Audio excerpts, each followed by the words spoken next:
হ্যাঁ সেই তো, একটা সারপ্রাইজ আছে। কি? সেই ওই রকম একটা মিউজিক করতে হবে। টা টা টা টা টা টা। ধরুন। আরে লাভলি, থ্যাংক ইউ। সোহামকে মাঝে মাঝে ভালো কথা বলার জন্য একটু ঘুষ দিতে হয়, বা ধরে নিতে পারেন একটু ভালো কাজ করার জন্য। ছোটবেলা একটা কি রান্নার কথা আমি জানি, বাবার সঙ্গে রান্না করতি তুই? এক্স্যাক্টলি, বাপি মাটনটা খুব ভালো করে। যখন রান্না করতো সব বানিয়ে দিত, একটা গ্রেভি টাইপের হলে আমি তখন ওই মাটনটা নিয়ে কড়ার মধ্যে দিতাম। ও আচ্ছা। দিয়ে এবার খুন্তি দিয়ে একটু রান্না ফান্না একটু ব্যাপারটা কষাচ্ছি আর কি। আচ্ছা, এই লেচিগুলো আমরা বানিয়ে নিচ্ছি, তারপরে এগুলোকে বেলতে দিতে হবে। কি হবে? পুর। আচ্ছা তুই খা শান্তিতে, আমি করে নিচ্ছি।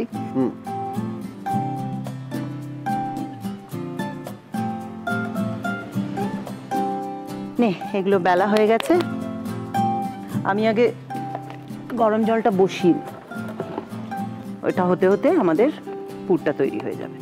সোম, তোর পুজোর প্ল্যান কি? পুজোর প্ল্যান একদম পুরো কলকাতায়, মানে এটা বরাবরই ছোটবেলা থেকে একদম মেনটেন করি এটা বাড়িতে, উইথ ফ্যামিলি ফ্রেন্ডস সব কিছু মিলিয়ে, মানে ওই ফিলটাকে কিন্তু মিস করতে চাই না। জানা জানা পথে চলেছি, অ্যাকচুয়ালি এটা সোহামের রেসিপি আর আমি চলেছি এই পথে, তাই জানা জানা পথে চলেছি, একে একে দুই, দুয়ে একে তিন হয়েছি, একে একে দুই, দুয়ে একে তিন হয়েছি। Mind blowing. প্লাস তুমি ওই গানগুলো জানো, শোনো মন বলি তোমায়, ফাটিয়ে, মানে বেশ কয়েকটা তোমার শো দেখেছিলাম। শোনো মন বলি তোমায়, সব করো প্রেম করা, হ্যাঁ করো না প্রেম যে কাঁঠালের আঠা, লাগলে পরে ছাড়ে না।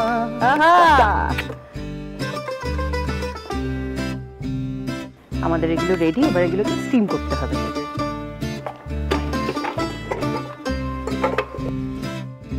Long process. হ্যাঁ, লং প্রসেস হলেও যা বুঝছি ভালোই হবে, বুঝলি? এটার মধ্যে তেল লাগাতে হবে। চলো, এটা হয়েছে, এবারে আমরা ডাম্পলিংগুলো এক এক করে এর মধ্যে দিয়ে দেবো। আচ্ছা, তোর কি অভিনয় করা ছাড়া কি কি শখ আছে? অন্য কিছু করতে, আড্ডা মারতে খুব ভালোবাসি, সিনেমা দেখতে ভালোবাসি, বাঙালির ধর্ম একদম তাই, সিনেমা দেখতে ভালোবাসি। আর ধরো কোনো কিছু একটা হয়তো আমাকে নাড়া দিল, বা কোনো কিছু যদি মুডটা সেরকম হলো, তখন ওই আর কি একটুখানি কবিতা নিজের মতো বানিয়ে ফেলি। হ্যাঁ, তুই লিখিস? ওই মাঝে মধ্যে আর কি, মানে মাঝখানে একবার লিখেছিলাম। দাঁড়া, এবারে স্টুটা বানাতে হবে।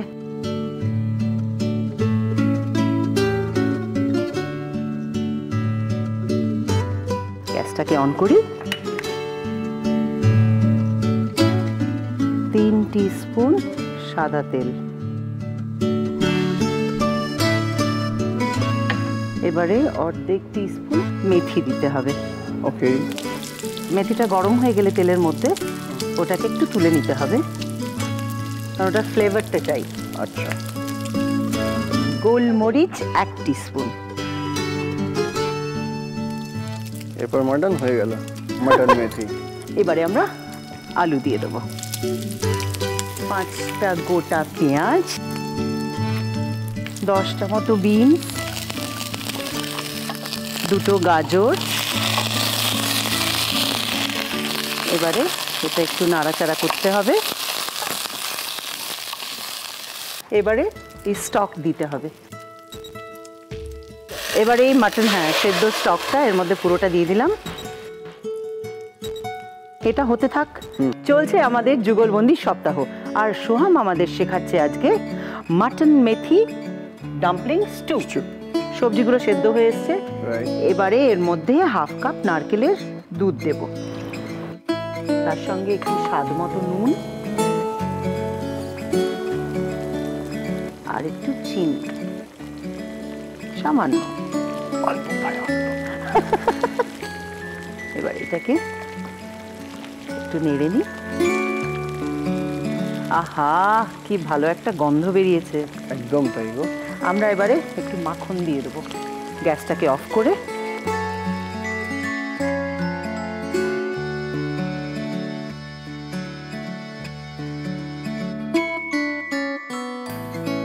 এবারে আমরা আগে ডাম্পলিংগুলোকে তুলবো, মানে এগুলো প্রায় হয়ে এসছে, এটা হয়ে গেছে।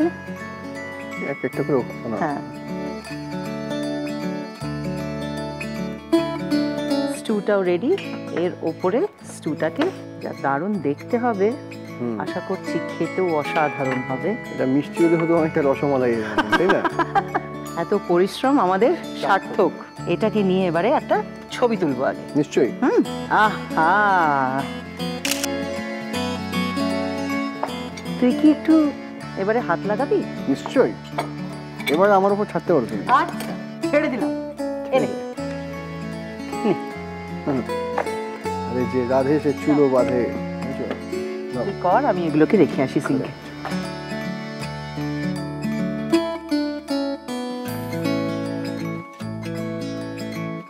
যতক্ষণ সোহম আমাদের জন্য এটা বাড়ছে, ততক্ষণ আপনারা দেখে নিন এইটা কিভাবে তৈরি হলো। মাটন মেথি ডাম্পলিং স্টু। একটা পরিষ্কার কাপড়ের টুকরো নিয়ে তাতে 5টা লবঙ্গ, 5টা ছোট এলাচ, 1 ইঞ্চি মাপের একটা দারচিনি, 3টে তেজপাতা দিয়ে পুটলি বানিয়ে নিন। এবার একটা প্রেসার কুকারে 1 টেবিল স্পুন মাখন, 400 গ্রাম বোনলেস মাটন, 1 লিটার জল, গোটা মশলার পুটলি, পরিমাণ মতো নুন, একটা মাঝারি পেঁয়াজ কুচি, 2 টিস্পুন আদা বাটা, 3 টিস্পুন রসুন বাটা, 1 টিস্পুন কাশ্মীরি লঙ্কা গুঁড়ো দিয়ে সেদ্ধ করে নিন। ঠান্ডা হলে মাটনের টুকরোগুলো সেদ্ধ জল থেকে তুলে আলাদা করে নিন। মশলার পুটলিটা তুলে সরিয়ে রাখুন। মাটন সেদ্ধর জলটা একটা বাটিতে তুলে রেখে দিন। একটা বড় বাটিতে সেদ্ধ মাটনের টুকরো, একটা পেঁয়াজ কুচি, 2 টিস্পুন কসুরি মেথি, 1/2 টিস্পুন ধনে গুঁড়ো আর 4টে কাঁচা লঙ্কা বাটা দিয়ে ভালো করে মেখে নিন। এরপর একটা পাত্রে 200 গ্রাম ময়দা, পরিমাণ মতো মাটন সেদ্ধ করা জল দিয়ে মেখে একটা মণ্ড তৈরি করে রাখুন। ময়দার মণ্ড থেকে ছোট ছোট লেচি কেটে পাতলা করে বেলে নিয়ে মাংসের পুর ভরে ডাম্পলিংয়ের আকারে গড়ে নিন। একটা রাইস কুকারের স্টিমারে সামান্য তেল লাগিয়ে একে একে ডাম্পলিংগুলো দিয়ে 10 মিনিট স্টিম হতে দিন। এবারে একটা ডিপ ফ্রাইং প্যানে 3 টিস্পুন সাদা তেল গরম করে অর্ধেক টিস্পুন গোটা মেথি ফোড়ন দিন। ফোড়ন থেকে সুন্দর গন্ধ বের হলে মেথি তুলে ফেলে দিন। এরপর ওই তেলে 1 টিস্পুন গোটা গোলমরিচ ফোড়ন দিয়ে লম্বা লম্বা করে কেটে রাখা একটা গোটা আলু, 5টা গোটা পেঁয়াজ, অর্ধেক করে কাটা 10টা বিনস আর 2টো গাজর দিয়ে হালকা নাড়াচাড়া করে বাকি মাটন সেদ্ধর জলটা দিয়ে দিন। সবজি সেদ্ধ হয়ে এলে 1/2 কাপ নারকেলের দুধ, স্বাদ মতো নুন আর সামান্য চিনি দিয়ে ফুটিয়ে নিন। এরপর গ্যাস বন্ধ করে ওপর থেকে 25 গ্রাম মাখন মিশিয়ে দিন। এবারে একটা পাত্রে ওই ডাম্পলিংগুলো সুন্দর করে সাজিয়ে ওপর থেকে স্টু দিয়ে গরম গরম পরিবেশন করুন মাটন মেথি ডাম্পলিং স্টু। আজকে এই যে তুই আসলি, আমাদের দর্শকদের এত ভালো একটা রেসিপি উপহার দিলি, সেটার জন্য আমাদের তরফ থেকে Fortune Sunlight refined sunflower oil. Thank you so much, thank you, pleasure. আর যেটা বলছিলাম, এই যে স্যুপটা দারুণ খেতে দিন। এটার ফিলিংটা শুধুমাত্র করলে হয় না, তার সঙ্গে এটা করতে হবে।